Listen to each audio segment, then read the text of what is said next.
Constelação familiar, ela não é uma metodologia, tá? O próprio Bert Hellinger, inclusive quem não conhece o Bert Hellinger, olha que homem muito bonito, ele morreu o ano passado, deixou um legado extraordinário, fantástico, genial, incrível no mundo. Ele se considerava, ele dizia, eu não sou não vem achar que eu tenho uma teoria para vocês, não, eu sou um observador. Um observador. Então, o que ele fazia? Ele compreendeu que existem três leis que são leis naturais, são leis da vida, leis universais do amor, ele chamou. Essas leis são, aí se você quiser anotar, pode anotar aí. Ordem ou hierarquia, pertencimento e equilíbrio. Quando ele observou essas leis, ele percebeu o seguinte, que sabendo ou não sabendo das leis, elas estão atuando o tempo inteiro, porque elas são leis naturais. Então imagine que o Rafa, que acabou de chegar aqui, que o Rafa começa a brigar comigo e falar assim, Paulo, eu não acredito na lei da gravidade. Não vem que não tem, eu acho que a lei da gravidade é uma besteira, eu acho que você está falando coisa que você não sabe e eu não acredito na lei da gravidade. Aí ele começa a brigar comigo e tal, a gente discute, aí ele fala assim, quer saber? Eu vou provar para você que não existe a lei da gravidade. Eu vou pular aí do quarto andar de onde você mora e vou te provar que a lei da gravidade não existe. Você acha que ia acontecer o quê com o Rafa? Fala aí para mim. Você acha que o Rafa ia ficar vivo? Óbvio que não, né? Bom, dependendo, se for o quarto andar baixo, às vezes ele cai, quebra a perna, mas não morre ainda. Né? Mas a lei da gravidade, ela atua, quer você queira, quer não queira, quer você conheça, quer você não conheça, quer você acredite, quer não acredite. E assim acontece com as leis. Então anota aí, na lei da ordem, existe um lugar para cada pessoa. Então, existe um lugar para o primeiro filho, para o segundo filho, para o terceiro filho, para o quarto filho. Existe um lugar para o primeiro relacionamento de casal, segundo, terceiro, quarto. Primeiro marido, segundo marido, terceiro marido, quarto marido, quinto marido, sexto marido, sei lá quantos maridos. Né? Não existe ex, tá, gente? Não existe ex. Quando a gente observa as leis, a gente vê que não existe ex nada. Nem ex-amigo, nem ex-patrão, nem ex-sócio, nem ex-namorado, nem ex-marido, porque cada um tem um lugar. E aí a gente entra num outro movimento, que é o movimento do pertencimento, que essa lei do pertencimento diz o seguinte, tudo e todos que existiram em algum momento têm o direito de pertencer, têm o direito de existir, sob o preço de dor, porque toda exclusão exige uma compensação. Estou falando um pouco difícil aqui agora, né? Mas o que é uma exclusão? Um ex, eu considerar um ex como ex, no sentido de excluir, é uma exclusão. Tudo que eu excluo acaba se transformando num movimento de buscar incluir, porque a nossa alma tem um outro funcionamento em relação àquilo que a gente deseja. Então você pode desejar, então por exemplo, vamos supor que a Geise fala assim para mim, Paula, eu tenho uma forma de me relacionar, sei lá, com a comida, com o dinheiro, que é muito ruim. Eu não concordo comigo, eu não gosto da minha forma de ser. Por mim, eu nascia de novo, porque eu tenho raiva de ser como eu sou. Esse é um movimento que a gente costuma fazer muito, porque a gente não tem conhecimento. O movimento que uma pessoa faz quando ela se nega, ela nega a ela mesma, ela nega que naquele momento só é possível ela ser daquele jeito, porque ela não sabe fazer diferente, o fato dela negar isso gera uma exclusão.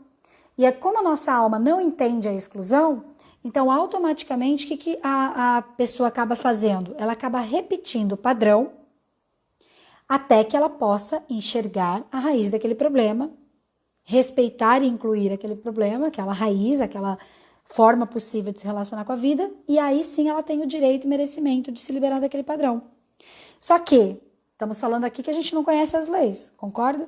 Então, se eu não conheço as leis, é óbvio que eu não vou saber usar as leis a meu favor. Então, qual que é o nosso movimento mais conhecido? Excluir. Por isso que tem estudo, inclusive. Outra coisa, por exemplo, que a gente nem imagina é o impacto dos que não puderam ser vistos. É que eu não vou fazer uma sessão profunda aqui com vocês, eu vou falar de forma mais genérica para vocês ouvirem um pouquinho, mas assim, tudo e todos que não foram vistos, que não foram sentidos dentro de um sistema, como por exemplo, os alcoólatras, os drogadictos, os presidiários. Você imagina, se hoje ainda é difícil a gente ver umas coisas, as prostitutas, as mães solteiras, o que mais? Nossa, a gente poderia fazer uma lista gigante de coisas. As pessoas que tinham doenças lá atrás, algumas doenças que hoje a gente conhece, a gente sabe o tratamento delas, a gente tem um nome para elas, 2, 3 gerações atrás, ninguém sabia o que era. Então, existem muitas pessoas numa família, numa ancestralidade, que não foram vistas, que não foram incluídas. Só que como a gente tem memória celular ligada à nossa ancestralidade, a essas gerações, o que acontece? Esse impacto vem para a nossa vida.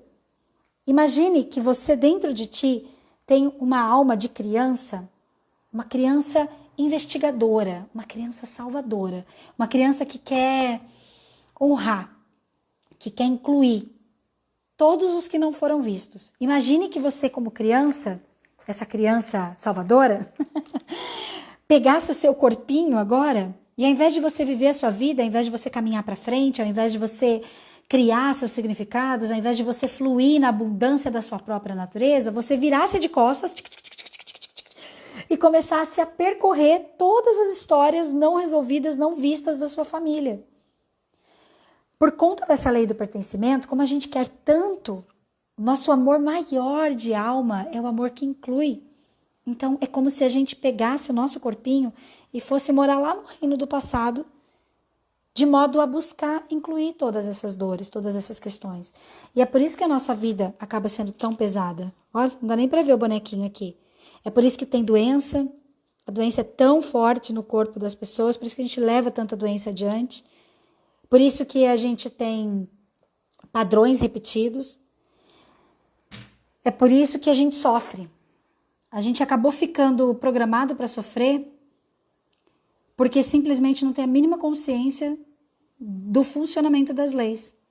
E o equilíbrio, que é a terceira lei, né? Nós falamos da ordem ou hierarquia, falamos do pertencimento e tem o equilíbrio. O equilíbrio é o movimento do equilíbrio mesmo. Eu, por exemplo, numa relação de casal, né?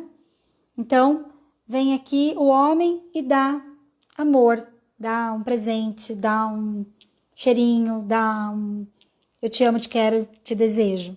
Aí, se ele fica aqui, não dá espaço. Aí ele se afasta um pouquinho, vem a mulher, dá um pouquinho. E aí, então, ele ganha, ele vai lá fazer alguma coisa com isso, e aí essa dança pode acontecer em equilíbrio. Tem várias outras formas de falar sobre equilíbrio, mas é que a relação de casal, a relação de uma sociedade, relação com o cliente, por exemplo, é super interessante. Eu vejo várias pessoas reclamando que não conseguem prosperar com seus clientes. Por que não consegue prosperar com seus clientes? Imagine que você olhe para o seu cliente desejando arduamente que ele resolva os seus problemas financeiros porque você não tem dinheiro para comer esse mês. Você acha que você vai olhar leve para o seu cliente? Vamos imaginar que esse aqui é você e esse aqui é teu cliente, tá? E aí você precisa de dinheiro para comer. Você olha para o cliente e fala, cara, se essa pessoa não fechar comigo, eu vou morrer. Aí o que acaba fazendo, ó? Tipo, fazendo esse movimento. Eu quero fechar com você, eu preciso fechar com você. Essa pessoa não tem nem tempo de responder, ela nem consegue ainda se perceber nessa relação. A pessoa se afasta. Se você estiver comigo aqui, olhando bem para você, querendo tanto alguma coisa de você, pulando aqui em cima de você, você vai se sentir como? Você tem vontade de ficar perto ou de ficar longe de mim? Então, o equilíbrio traz muito isso. O movimento do dar e do tomar. Bert Hellinger observou que nós não recebemos nada. Ou a gente toma, ou a gente não toma. É necessário que o movimento seja ativo de tomar. O movimento de ir lá e pegar. Na relação, qualquer relação, tá? A relação com qualquer pessoa. É necessário que tenha o movimento de dar. Quando eu tô aqui, por exemplo, ó, eu estou dando para vocês um conteúdo. Eu estou liberando para vocês um conteúdo. Todo mundo vai ficar na minha live o tempo inteiro? Não, tem gente que não vai querer tomar o conteúdo todo. Tem gente que vai tomar um pouquinho do conteúdo, depois vai embora. Tem gente que até vai assistir a live inteira, mas não vai conseguir levar nem um quinto das coisas que eu tô falando, Paula, e tá errado? Essa pessoa é fraca, essa pessoa é burra, essa pessoa... Não! É porque cada um tem o seu movimento de tomar possível para si. Quando a gente começa a entender essas leis, automaticamente a gente começa a perceber o mundo de outra maneira. Porque quando eu sei que tudo tem um lugar, inclusive eu, por exemplo, se minha mamãe teve um aborto, eu não sou a primeira filha, eu sou a segunda. Se minha mãe teve uma gestação gemelar, eu fui a única que nasci, talvez eu seja a terceira. Né? Se eu tenho o irmão mais velho, é o irmão mais velho, depois o irmão que veio depois o outro irmão, depois eu. Então eu sou o quarto. Se eu tive um chefe, eu tenho o chefe, eu tenho o diretor, eu tenho o gerente, aí tem eu. Todo mundo tem um lugar nas relações. Muitas empresas, por exemplo, vão à falência porque não se respeita a ordem. Porque às vezes, inclusive, alguém quer tomar o lugar de alguém, sem respeitar que aquela pessoa existiu. Quando eu não respeito que aquela pessoa existiu, eu estou fazendo uma exclusão.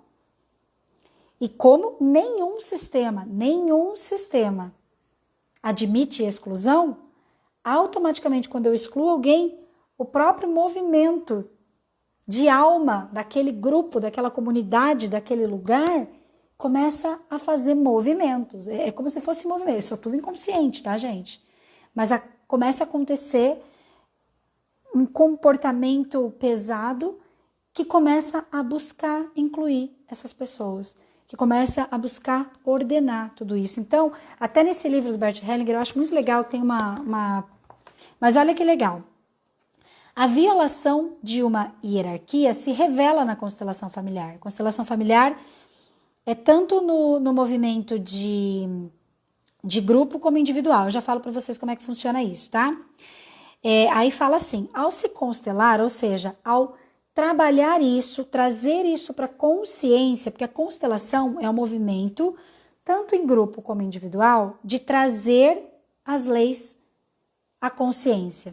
De trazer, ou melhor, não é nem trazer as leis à consciência, é trazer o que não está nas leis à consciência, é trazer as desordens, é trazer os desequilíbrios, é trazer as feridas que são herdadas à consciência. Quando a gente traz a consciência, a gente pode ordenar, colocar cada coisa no seu lugar. E o objetivo da constelação familiar, das dinâmicas sistêmicas, da terapia sistêmica, cada profissional trabalha de um jeito, tá, gente? Eu, Paula, psicóloga, coach, consteladora familiar, eu também sou formada em hipnose, regressão, eu tenho várias formações, eu também tenho uma formação muito importante que eu fiz com uma grande mentora minha, Andréa Peruso, em mediação sistêmica e a parte de neurociência aplicada também ao sistêmico. Então, assim, com todas essas formações que eu fiz, eu desenvolvi uma metodologia que inclui tudo isso para que juntos a gente possa observar aquilo que não está no lugar, observar os desequilíbrios, observar aquilo que está faltando e então fazer um movimento de ordenação, de recolocação das coisas no lugar. Então Bert diz assim, ao se constelar, a ordem é restaurada e assim obtém-se o pré-requisito espiritual para o sucesso na vida. Olha isso, gente. Cara, sente isso no seu coração agora. Obtém-se o pré-requisito espiritual para o sucesso na vida. No entanto, diz ele aqui, é o próprio cliente que tem que implementar essa ordem.